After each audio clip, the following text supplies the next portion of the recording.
You gave your life to Christ at what age? Well, a couple of 3 times, you know. You had I to think make we all go sure. through You had to that. make sure. Oh, Okay, I got it. I gave it up, you know, early on. I was like, shoot, this is it. Then I was like, and I'm laughing, but I was filled with the Holy Ghost, and it scared me. I was like, well, wait a minute, I didn't want to go this deep. You know, I want to party, you know. So in fact, in 1981 or 82, Robert Townsend took me. Yeah. I went to church with Robert Townsend, and when it came time to come down to the altar, I said, you know, this time I'm just going to go down there and give it up and see what happens. And I went in the prayer room and gave it up and let go and experienced something I've never experienced in my life. And I put God first. Put God first in everything you do. Everything that you think you see in me, everything that I've accomplished, everything that you think I have, and I have a few things, everything that I have is by the grace of God. Understand that.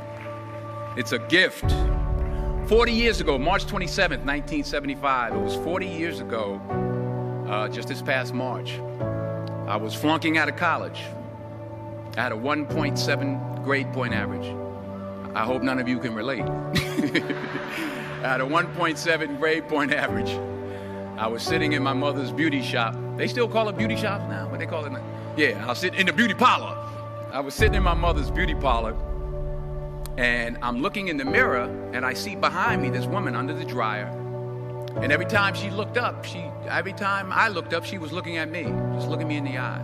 And I didn't know who she was, and I said, you know, she said, somebody give me a pen, give me a pencil, I have a prophecy. March 27, 1975, she said, boy, you are gonna travel the world and speak to millions of people.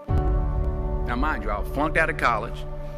I'm thinking about joining the army. I didn't know what I was gonna do, and she's telling me I'm gonna travel the world and speak to millions of people. Well, I have traveled the world, and I have spoke to millions of people. But that's not the most important thing, the success that I had. The most important thing is that what she taught me and what she told me that day has stayed with me since. I've been protected, I've been directed, I've been corrected. I've kept God in my life, and it's kept me humble. I didn't always stick with him, but he always stuck with me. So stick with him in everything you do.